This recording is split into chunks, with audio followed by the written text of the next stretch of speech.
What's up, everybody? And today we're doing something that we've done before. We're reacting to MrBallens, but it's a little bit different. Today we're reacting to his story, which I think is kind of interesting because MrBallens he always finds these stories, right? And he's amazing at telling. You guys know how much I absolutely admire this guy. I think he's phenomenal. I think he's literally.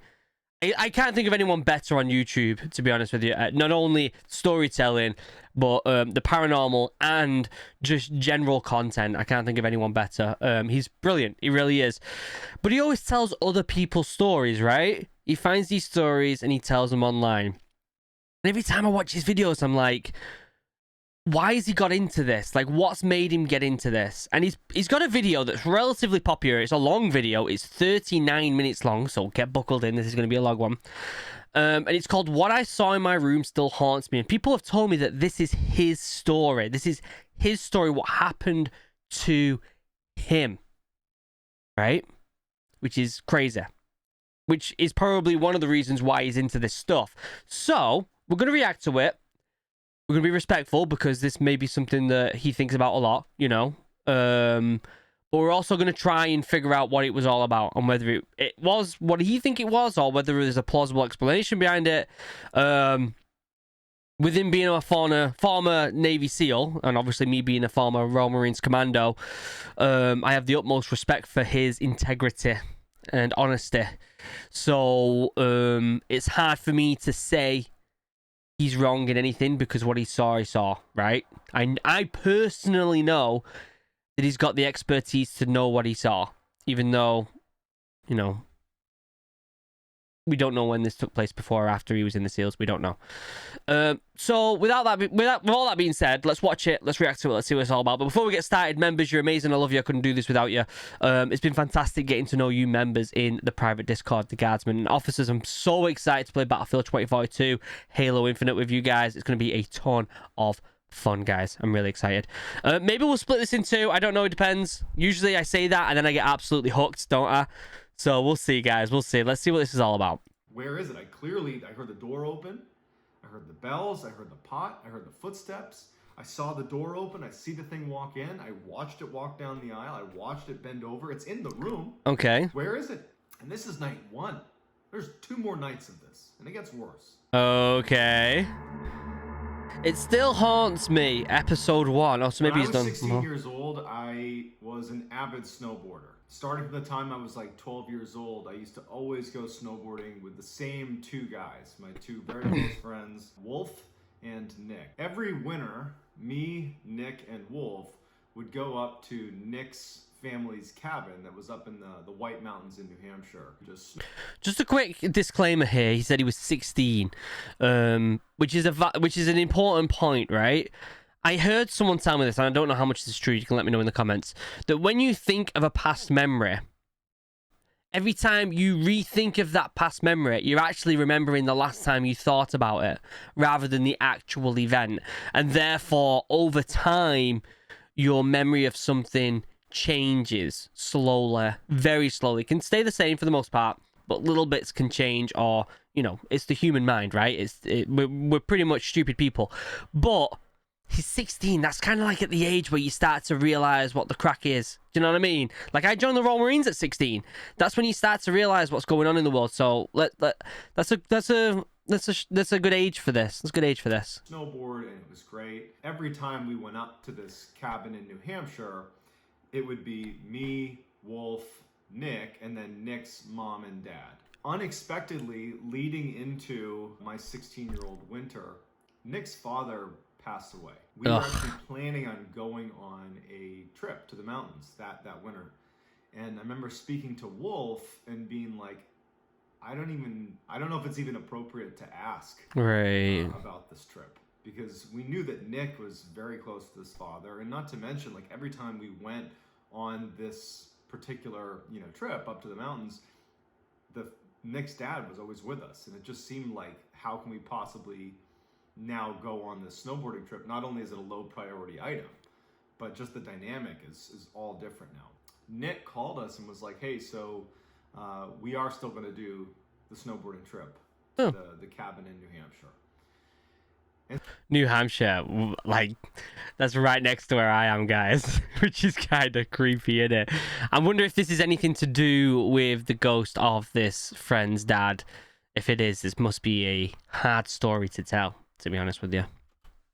And so, Wolf and I, we spoke and we're like, let's just go with it. I mean, maybe it's like, maybe they want to do something that is maybe is a fond memory of their father, their husband. So we agreed to go. So he passes away maybe a few months before we end up going up to the mountains. And so the grief was still definitely there, but also just, again, that the dynamic was it was like the elephant in the room, right? Like, as we're driving up, we drove in the same car, me, Wolf, Nick, and then Nick's mom was driving. It was so apparent that Nick's dad was missing, because he was always in the car with us when we drove up. That's really sad. It's really sad. We make the trip up to New Hampshire, and we're planning to be up there for 3 days. So the house itself wasn't really a cabin. It was a house. It was a small house. It was on a mountain. And if you think about the way a mountain works, it's a slope. And so in order to have a house level on a mountain, a portion of it needs to be on stilts, right? The portion that's kind of... Which is kind of, he said that in the last video about one of the stories, which is very common up here, by the way. You have cabins or even houses. A lot of houses are built on the side of hills and stuff. And I think even, no, this one that we're in isn't, but there's a lot that are like that here in Maine and New Hampshire. Hanging off the mountain. And then the other part of the house is kind of like embedded in the mountain itself. And when you drive up to the house, there's a wraparound porch that goes around the house. The majority of it is on the stilted section of the house, right? So if you're on the wraparound porch, your footsteps are going to echo. Like, you can hear those footsteps because you're above the ground. Yeah. When you step into the house, you open a door. It actually opens inwardly. There were sleigh bells that were on the door, on the inside of the door. So anytime you open the door, you hear those sleigh bells ringing. And as soon as you step foot into the house, if you took one step into the house, right? So you step on the wraparound porch, you open the door, sleigh bells ring. When you step into the house, your right foot would be in the kitchen. You'd be standing on linoleum. And your left foot would be on shag carpet, which is like the dining room. And that's the way the house is laid out. As soon as you walk in, kitchen on your right, dining room on your left. And if you keep walking, you're going to enter into this living room. And if you turned around in the living room and looked up, you would see a lofted second floor.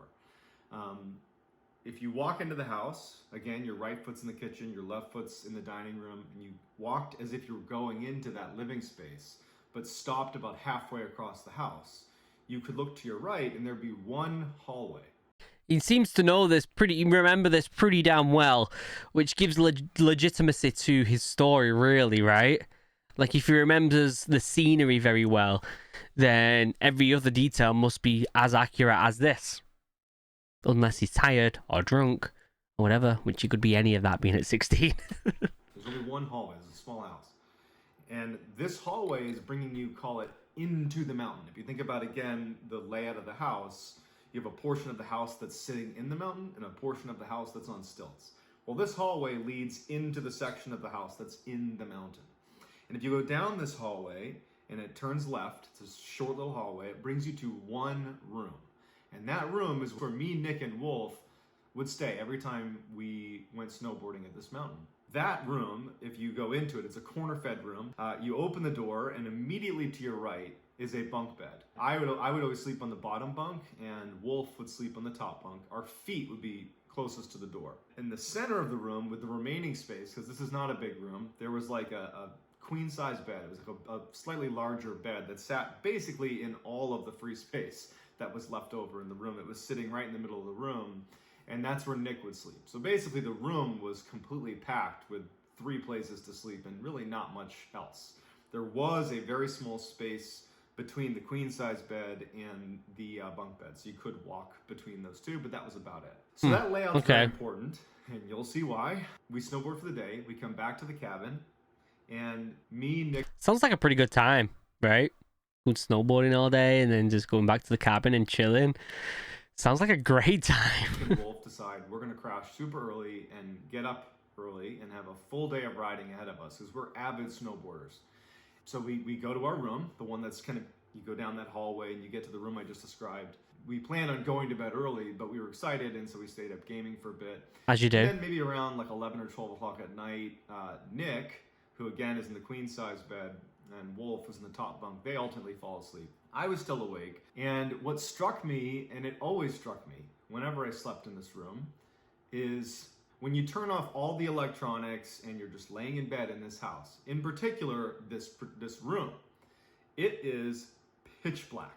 There's no windows. You're in the segment of the house that's, in the mountain. That's creepy. It is truly pitch black. That's really creepy. Not to mention the house itself, there weren't really any neighbors nearby, because this house, Nick's family had purchased it a while ago when this used to be an active ski resort, the mountain itself that it was on.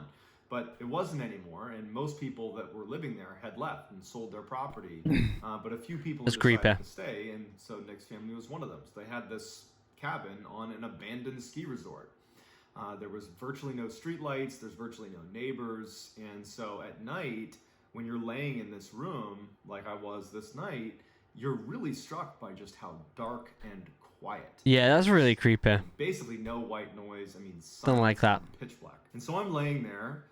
Me and my wife have to have like a noise machine, because we don't like I don't like just sleeping in with no sound. Like, I don't know. Like I could sleep with no sound. I could sleep upside down on a washing line. I tell you that right now from the Royal Marines. But it's like when you have your wife, and then sometimes the kid, because one of the kids runs in, or the baby, and you got moving about, a little bit of whinging or whatever. It's nice to have like a bass tone of noise. So having something completely quiet makes you more like hyper aware of like what's going on. So if he's heard something, he's gonna hear it, right? And one other detail that needs to be brought up before we get into what actually happens. So Nick had two much older brothers. They were in their 30s, and we're 16 years old, and we were expecting one of them, we didn't know which, to swing by the house at some point over the next few days. That's what Nick's mom had said. Nick had kind of reiterated it. And I think that Wolf and I understood that, now that Nick's father was gone, that they were just kind of trying to find a way to fill the void that was left from the father passing. And so we were expecting over the course of that weekend for someone, one of the two brothers, to come to this house and stay with us for a night or whatever it was. That makes sense. One of the older brothers coming out, probably just to help out as well. Having 3 16-year-olds running around, probably pretty hard on the mum, never mind after something so tragic, so I get it. I had never met either of these two brothers. I knew they existed, but I had never met them before. But somewhere in the back of my mind, I know that probably one of them's going to show up at some point, maybe tonight, maybe tomorrow, whenever it is. Man, it's giving me goosebumps just thinking about this. So that night, wow, I've never seen MrBallens like this. This obviously affected him a lot, didn't it? I feel kind of bad. This obviously affected him a lot.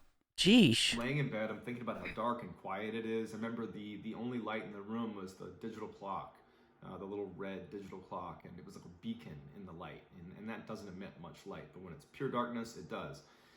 And I just could not fall asleep.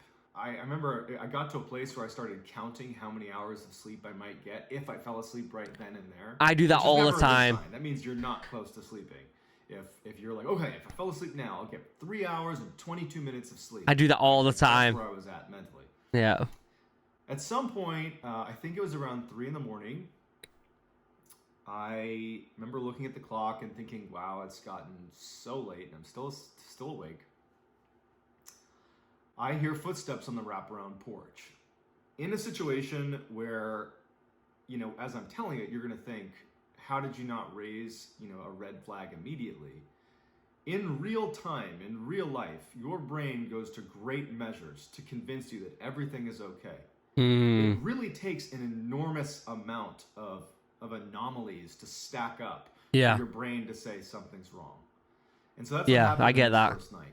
I hear footsteps on the wraparound porch, and I immediately assume, even though we're talking, it's like 3 a.m, I just assume that it's got to be one of Nick's brothers arriving to be a part of this weekend getaway. So I really actually didn't think anything of it. I actually just thought, well, when he comes in the house, if he happens to come in here to check on us, I'll just pretend to be asleep in case, he were to see that I was awake, I don't want to have a conversation with him. Number one, it's 3 in the morning. Number two, I don't know the guy. I'm just going to pretend to be asleep. So that's all I'm thinking about. Yeah. Not worried, not scared, not anything. Footsteps on the wraparound porch. And then the door opens, and I can hear the sleigh bells that are on the door itself. I can hear those chime as the door opens. Again, no part of me is concerned about this. I'm thinking it's a little bit weird that they're arriving at 3 in the morning. But we knew that his brothers had these weird work schedules where they might show up in the middle of the night. So it was just, it was whatever it was. I mean, I would have woke up his friend and just be like, hey, I think your brother's here. Like I would have kind of just give him a nudge and just been like, hey, because he's on the queen bed next to him, so he must be roughly about the same height. Say, hey, someone's just come in. I think it might be your brother. Do you want to go and check? Or maybe, yeah, he's 16. Maybe he's just like, yeah, whatever, it's fine. Sleigh bells ring, and then I hear what sounds like a pot, like a kitchen pot, fall and hit the linoleum floor in the kitchen. And I remember just the sound stood out to me. It just seemed like this person's kind of making a bit of a commotion in the middle of the night here. Why has no one else woke up? And the door didn't shut. And I noticed that. I figured they were maybe bringing their stuff in, right? They're offloading some stuff. And they're leaving the door open. Oh, this is... Just thinking about this is really making me feel uncomfortable. Wow. Usually he's so upbeat. Look at his face. He's definitely like drawn a little bit more pale. Like he's definitely a little anxious telling this story. Yeah, geesh. So I hear the footsteps in the wraparound porch. The door opens. I can hear the sleigh bells. A pot falls and it hits the linoleum floor. The footsteps that I could hear on the wraparound porch, because it's on stilts, right? The porch is hovering over the ground. You can hear those footsteps. Well, when these footsteps continued into the house, where you're on a concrete slab and there should be no sound, like I shouldn't hear echoing footsteps, it sounded like it was on the wraparound porch still, but the noise was getting closer to me. Interesting. So it was like Could this be some sort of sleep paralysis? That's like the first thing my mind goes to. Every time when something happens and you're in bed, it's late, you're tired, instantly my mind goes to sleep paralysis, because I've had sleep paralysis before and it messes you up. Like it messes you up. You don't always see random stuff like this, but it could be an explanation for it, especially with the amount of tension in that house at the moment. The anxiety in that house and the sadness, it can make your mind do silly stuff, and it could be sleep paralysis. Footsteps sounded totally natural out on the wraparound porch, but once they were in the house, it didn't really make any sense that I could hear them as if the footsteps were standing on something that was suspended off the ground. But it wasn't. You're in the house on a concrete slab. Interesting. So I hear these footsteps. The door hasn't shut. The front door is wide open. We're in the middle of winter here. We're in the middle of nowhere, too. And I'm thinking about that, but I'm still thinking it's got to be Nick's brother, one of Nick's brothers. The footsteps continue through the house, and they stop about halfway through the house. If you open that door and walk halfway through the house. And then the footsteps began to walk down the hallway towards the room. Yeah. Okay. Come down the hall. And they get right outside the door, which is shut. The door to our room is shut. And I'm sitting there. Again, my feet are closest to the door. It's pitch black in the room, minus the, digital clock. And I'm thinking, why didn't they shut the front door? Of all the weird things that have happened, the fact that I'm hearing footsteps as if they're on the wraparound porch, but they're getting louder and moving through the house, the thing that really just made the hair on the back of my neck stand up was, why didn't they shut the front door? Well, I mean, yeah, that makes sense, like worrying about that. Because it's winter, right? Shutting the front door is important. It's late at night, there's animals out there. I can see why that's being one of the most one of the prioritized worries that he has. I get that. That just seems like such a bad idea. There's animals out there. There's a host of things out there. Like, why aren't you shutting? And not to mention, it's freezing outside. Yeah, there you go. There's a space between the bunk bed, the bottom bunk that I'm on, and the top bunk. There's a space that I can see clear as day. Whoever walks in the room, I'm gonna see them when they walk past the foot of the bed. Yeah. But because of the top bunk, my view is actually obscured, and I wouldn't be able to make out someone's face, for example. I could really only see Right. their like middle section. And so when the door opens and this shadow figure walks into the room, which by the way, I'm in a pitch black room, and I clearly make out a black silhouette. This thing walks into the room, and it's obscured, so I wouldn't have been able to see its head or upper body anyways, but its hips are so high that I can't even really see those. Those are at the level that I would expect someone's upper body or head to be at. What? Meaning, this figure that's walked in, its legs are extremely long. And so if it was proportionally the size of a human, you're talking about maybe a 10-foot tall person. What? Or in a space that is not a 10-foot high ceiling. And so this thing walks in, and as soon as I see it, and I make out that black silhouette, even though it's pitch black in the room, I clearly see the silhouette that is unnaturally tall, combined with all the things that I've just thought about, mainly the door's still open. They've made kind of a commotion. I can hear these weird footsteps. I instantly was frozen with terror. Yeah. Frozen, petrified. If anyone's ever had that feeling of being frozen in terror, it's horrible. I've had it. I had it, and I won't really go into the story, but it included some shrooms and seeing a weird figure outside of a door in a cabin up in the woods, and I saw this face, and it slowly turned to me, and I was frozen in terror. But I also took some shrooms, so it's quite the story. If you want to hear about it, let me know in the comments. One, I'm like, it's not Nick's brother, and even if we're not talking Unless it's about really tall. paranormal here, this is such a bad situation. Even if that's just some dude who's come into the house, that's a really bad situation. Yeah. So no matter what, this is a really bad situation, but what I'm looking at doesn't make sense. Yeah. It's an unnaturally tall person. They've left the door open, and I hear their footsteps all over the house, and it walks in past the foot of the bed. Gross. And I'm laying there, and I can't see higher than its waist because it's obscured by the top bunk. And this thing makes this like facing movement, like a military facing movement, and begins to walk down the aisle between the queen size bed in the middle of the room and the bunk bed where I am. Gross. It's walking down right next to me, and I'm literally sitting there unable to move. And I remember thinking, I can't do anything. I'm truly frozen with terror. And all I remember thinking is, whatever happens, just don't bend down and look at me. That will ruin my life. If this thing so much as looks at me, that's it, I'm done. So walks down the aisle, it's right next to me. I'm literally frozen. And it does another quick movement, but it's facing away from me now. Interesting. Facing towards Nick in the center of the room. And it bows onto and then down through Nick's bed and disappears. What? What? It's hard for me as a skeptic who doesn't really believe in ghosts and stuff, or don't think I believe in it. It's hard for me as a skeptic to kind of reason with this. Firstly, MrBallens is an honest man, I'm sure. Former SEAL, right? Integrity is one of the most important things in the military. Which makes me believe it's sleep paralysis. But again, we don't really know, do we? We don't really know. And that's kind of more terrifying, right? That sounds exactly like sleep paralysis. Like, it really does. Let's see what there's still another 22 minutes left. So let's find out. In a movie,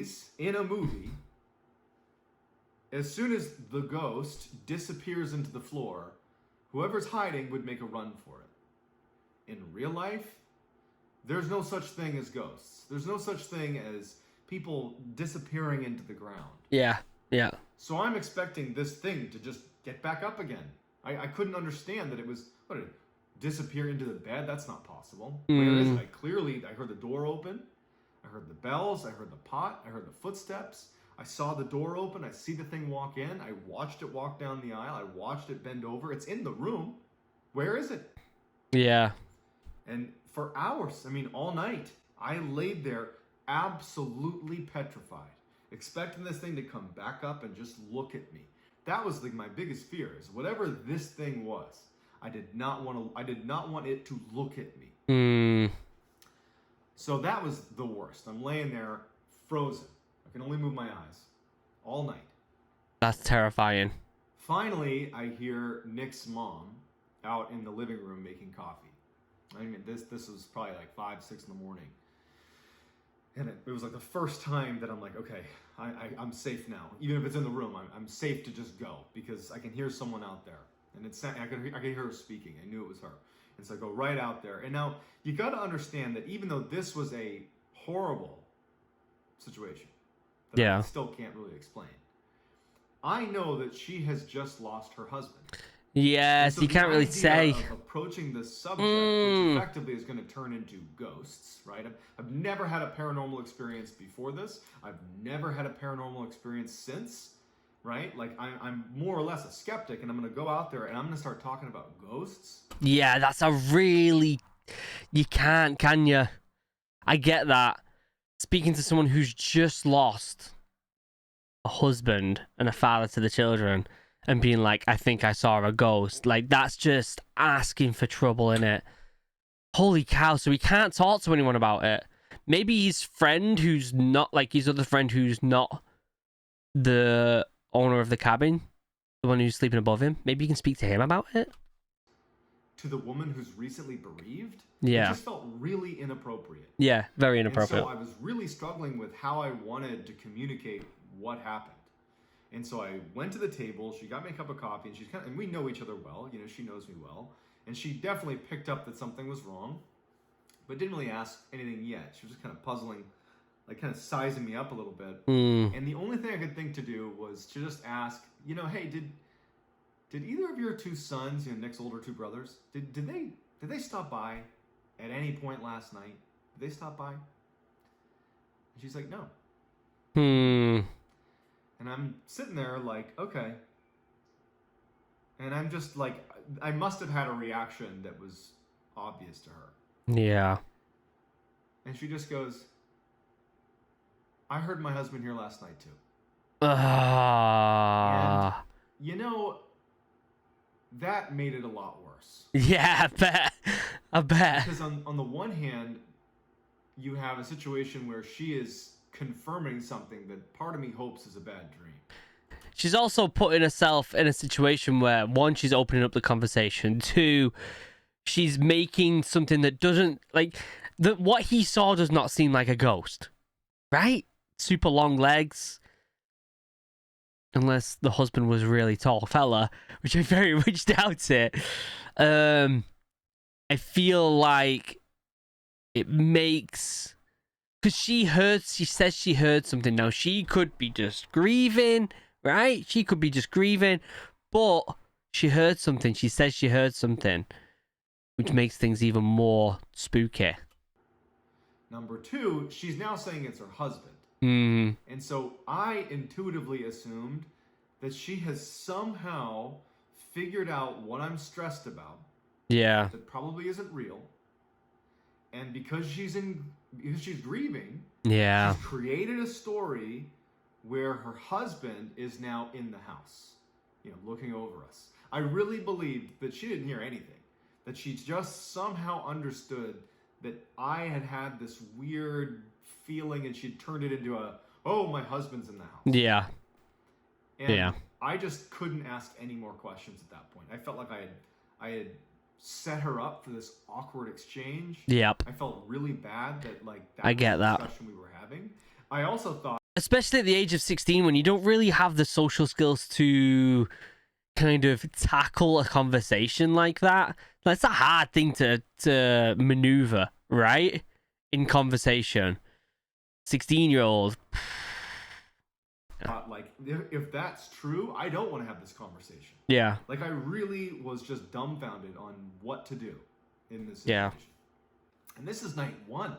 There's 2 more nights of this. And it gets weird. So Nick and Wolf eventually come out of the bedroom, and they come to the dining room. And the same way I felt reserved talking to Nick's mom about what happened, I had the same feelings about Nick, because it was his father. Yeah, it makes sense. And I also just felt like that would be Speak to your friend. Wolf, There he's you not go. a family member, and he's Okay. my buddy, and I Okay. pulled him aside and I kind of told him what was going on as best as I could. But I kept it like kind of generic. I was like, you know, I could have sworn I heard someone in the house last night. Like I could have sworn. And he's like, yeah, you know, you're probably dreaming. You know, like that's what this is. Sleep paralysis, right? No, like I wasn't, but I can't make sense of it. And I was like, can you just do me a favor? And at this point, Nick actually overheard the conversation, and I very much kind of cut ties with what I was talking about. I was like, yeah, I just thought I heard something last night. It's just me freaking myself out. And I was like, can you guys tonight, when we get back from snowboarding, can I fall asleep ahead of you? That way I'm asleep, you guys can just fall asleep after I do, and then I'll sleep through the night, no big deal. That sounds exactly like what a 16-year-old would say. Can you just fall asleep before me?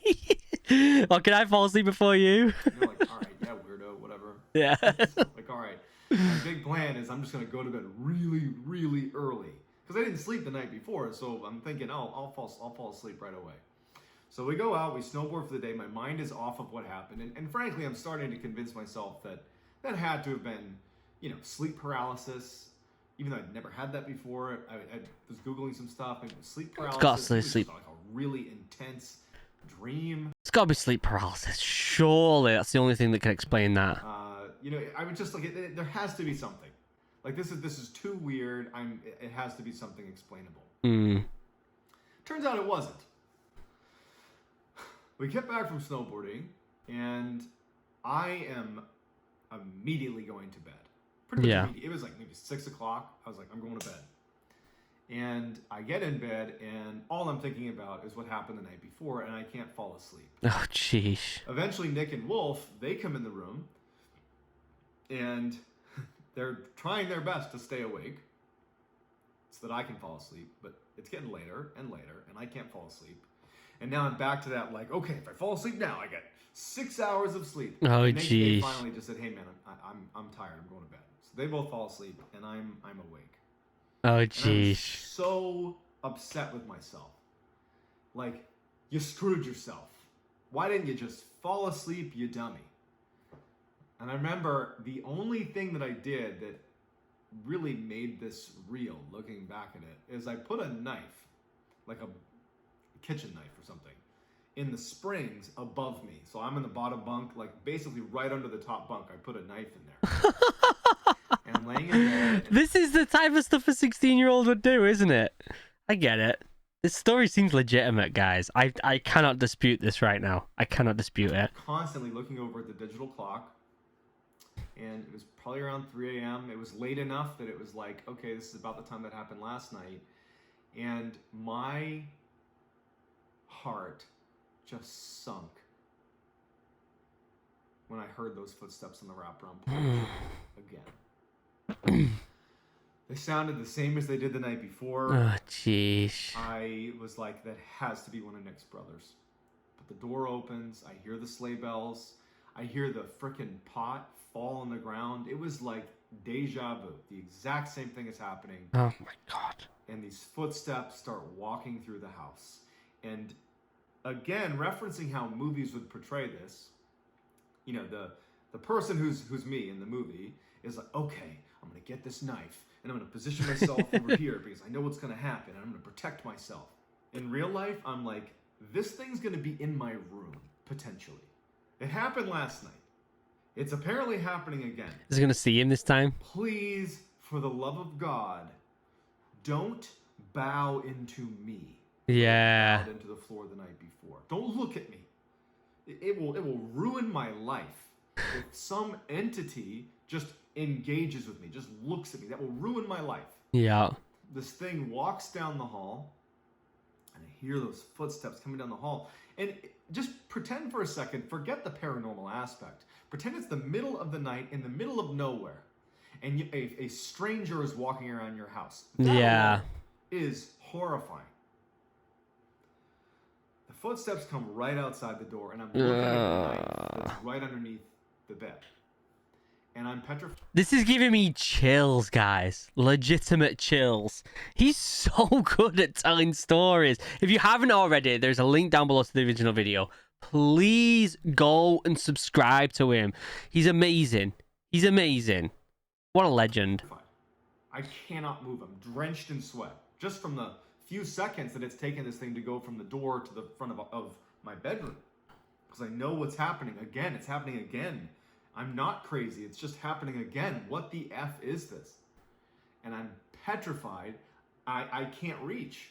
I'm so worried about making any noise that would alert this thing that I'm here. That I can only move my eyes. And I remember even thinking that I shouldn't move my eyes too quickly because it might hear that. Like, this is a primal level of fear. The door opens. It walks into the room, goes right past the foot of my bed, and I'm, again, petrified. And it walks down, after making its facing movement, it walks down the aisle between me and Nick. And I remember what happened the night before, where it folded into Nick and disappeared, and I'm just thinking to myself, please don't turn. Yeah. Bow into me, please. Whatever happens, just don't do that. So it turns. This must have been the thing that got him into paranormal stuff, right? Oh, well, not straight away, but years after. Seems like it has some trauma from it. Away from me. Okay, good. Does the same thing it did the night before, folds onto Nick and disappears into the ground. Oh, jeez. Okay. But again, even though in the movies, this would be the same thing happening, you know, night 2, it's the same routine. It'd be like, oh, the ghost is in the floor now. I can go alert the authorities. Now it's safe. In real life, I'm like, where did it go? I know this happened last night, but it still doesn't make any sense. Yeah. It's in the room. It has to be. This is a real thing. It came in the room. It's somewhere. Is it under my bed? Where is it? All night. All night. I lay there. This is the second night that I've not slept. Yep. When I heard Nick's mom out in the other room, it was like such a relief. Because I didn't give a crap at this point about being polite. I wasn't gonna like try to, you know, distance myself from the conversation around ghosts. I was gonna go out there and be like, what's wrong with this house? And so I hear her and I go right out to the living room and I tell her everything. That's scary. As acute detail as I possibly can. And as I'm telling her this, her reaction didn't line up. Her reaction was not surprise, terror, confusion. It was empathy. She felt bad for me. It was sympathy. You don't understand. Like, I'm listening, but you just don't understand what's happening. Yeah. I'm telling her all the, I mean, every detail I can possibly muster. And at the end of it, or towards the end, she just kind of stops me. She's like, John, I told you yesterday, and again, I heard it last night. That's just my husband. I heard him last night. Your husband doesn't have massive legs, though. This is scary, guys. Scary. Got nothing to worry about. And I was like, no. No. That cannot be. That cannot be what it is. And she Yeah. was like, I heard him open the door. I heard the pot fall. I heard him walk through the house. I'm assuming he went into Nick's room again with you guys. So totally now just beside myself. Yeah, because if she actually heard, so she could be just saying that to make him feel better. I heard the pot fall. I heard him open the blah blah blah. But if she did hear it, then what the fudge is going on in this house? What is going on in that house? Right? There's some freaky stuff. If she actually heard it, and why didn't none of the other lads hear it? I remember I was crying actually. Like during this conversation, I'm just crying. Not even like tears of sadness as much as just like what's happening. Yeah. Like I needed my mom. Like I felt so helpless. Yeah. And no offense to Nick's mom, but I just felt like I was with a lunatic.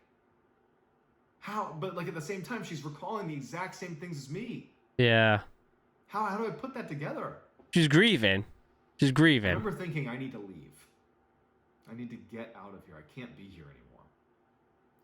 But then I thought about like, how am I going to make this happen? Yeah. Nick's mom and Wolf and Nick, they're not leaving today. And it was pretty clear that Nick's mom liked the fact that she, heard her husband walking around the cabin. She's not trying to leave. One more night that we're here, and I would have to tell my parents to drive, my mom or my dad, to drive to New Hampshire and come get me because I'm seeing ghosts. Yeah. Like, this was a trip that I loved. I looked forward to this trip every year. It wouldn't have made any sense, and they would have been like, what's wrong with you? Yeah. And I honestly was not prepared to have those conversations with my mom and dad. I was not prepared to be like, let me tell you about the ghost I saw over the past 2 days. Yeah. And so I was just kind of resigned and decided to stay. In Sheesh. retrospect, That's a strong effort, but I mean, he's 16. What else is he gonna do? What else is he gonna do? I get it. I think I should have called my parents and been like, that's what parents are for. Like, get the hell up here. It doesn't matter why. Come get me. But it was such a confusing moment that I had no blueprint for how to handle. So I just stayed. Yeah, that makes sense. Nick and Wolf finally get up. And I remember I made that decision as I'm sitting there thinking about what's happening, is Nick's mom is reassuring me, about her husband being in the house. And I make the decision that I'm going to stay. Nick and Wolf come out of the room, and they come over, and Wolf pretty much immediately looks at me. Yeah. To get a gauge on what happened, and you can see it all over my face. I've been crying. Yeah. And I told them what happened. And, Nick was always kind of a stoic, and he was just unaffected, Wolf, Damn. on the other hand, was more inclined to, at a minimum, believe something was happening. He didn't know if it... I mean, realistically, what do you do at this point? What do you do at this point? You're 16, you run a trip with some friends who have just lost a really important family member, a really big figure in their family, and you're seeing some weird stuff. Do you get up and leave? You can't really, can you? Like, I get his predicament. It's like a really shitty situation that he has no choice about, really. He's just got to put up with it. He's got one more night, I think. Or is it 2 more nights? No, 1 more night. Excuse me. So I am very interested to see how this last night goes. It was a ghost or not, but he certainly understood that something's going on. And the fact that Nick's mom, as I'm explaining to Nick and Wolf what's going on, she was like reinforcing my argument. Yeah, I heard him too. Oh, I heard the door geez. open. Yeah, I was upstairs. I heard him walk through the house. And Wolf's like, what's going on? And Nick is like, he didn't want to hear it, kind of. It probably was uncomfortable. It's about his father, or ultimately talking about his father. Before we went out snowboarding for the day, because Nick's mom would drive us and drop us off, she brought us to a local store, and we bought a coffee table because they've been looking to replace the one that was in their house. Basically, when you walk into the house, instead of turning down the hallway towards our room, if you just keep walking into the lofted area, at the foot of the stairs was a coffee table where they kept a landline phone because you're in the middle of nowhere and you got to have some way to call, and they put it right at the foot of the stairs in this little coffee table. But it had broken, or it was old, or whatever. I know they wanted a new one for a long time. We went out and got it. Me, Nick, and Wolf, we go, we snowboard, we come back, we help offload the coffee table into the house, we put it at the foot of the stairs, and that night we go to bed. Oh, geez. Here we go again. I was ruthless in trying to keep Wolf and Nick awake. I mean, I wasn't even trying to make jokes out of it. I was like straight up kicking the bunk, like kicking Wolf's bunk, like literally shaking Nick. I was doing everything in my power to keep them awake because I couldn't sleep. I'm terrified. Yeah. I'm terrified. It was like the opposite of how excited you get before Christmas and you can't sleep. It was like the opposite of those feelings, but you still can't sleep. I feel like if it was sleep paralysis, at this point it still could be sleep paralysis, right? Because it's only the mum that's seen this. Only the mum, and she's grieving, so you can't really take her conversation like it's the truth, right? So it still could be sleep paralysis, especially because it's getting more and more tired each time. Could be. It was like, this is the worst night of my life. And also, the nail in the coffin, if you will, is during the day that day, we found out that neither of Nick's two brothers were going to be making the trip. They weren't going to make it. So no one's going to be at the house. No one should be at the house except for us. And so that night I'm laying there, and after all my attempts to keep Nick and Wolf awake, they fall asleep. Everyone's asleep. The house is pitch black. It's silent. Oh, jeez. And around 2, 3 in the morning, I'm getting goosebumps just thinking about it. I hear those footsteps on the wraparound porch. The door opens and I hear the sleigh bells ringing on the door. A pot falls on the ground, and the footsteps. If he's so used to it at this point, why does he not wake up his friends? Maybe he's still frozen in fear. But you try and wake up your friends, right? I don't know. Walk into the house. And this is the third time that this has happened. So in a way, this was the first time that I was expecting something to happen. Yeah. To walk down the hall, to come in the room, to come next to me, fold into Nick, and then that's it. This was the first time I had a little bit of, call it security, that something was going to happen, and I understood what was going to happen. I didn't understand it, but I expected something to happen. Yeah. But this was not the case this night. Uh-oh. It walked into the house. Everything was the same. It walked into the house, but instead of going down the hallway towards our room, it kept walking into the lofted area. And Okay. the lofted area, from where I was laying, my foot's at the door, my head's back here. The wall straight, if I sat up in bed and looked straight, the wall right there led into the area where this thing was. Okay. So I'm basically, if there wasn't a wall, I'd be looking dead at this thing. Yeah. And I'm waiting for it to walk through the wall. As crazy as that sounds, I'm just anticipating something coming through the wall. After a long pause of it being in that lofted area, I hear it go up the steps. Oh, okay. Listening to the creak of the steps as it goes up the steps, it makes my skin crawl. Yeah. It's making me emotional thinking about how terrifying that was. It walks up the. He seems genuine. I feel like I can't dispute this. He seems genuine, guys. Stairs, and now it's above me. And if the past 2 nights are any example, this thing has sunk into the ground. Yeah. Oh, okay. And so now my fear is it's going to literally come through the ceiling, through the bunk, onto me. Yeah. The sound stopped when it was upstairs. Got upstairs, and that's where Nick's mom slept. She was upstairs. So I laid in bed, petrified once again. I got my stupid knife sitting in the underside of the bed above me. And hours and hours of waiting for my literal worst nightmare to come true as some entity comes through the ceiling and goes into me.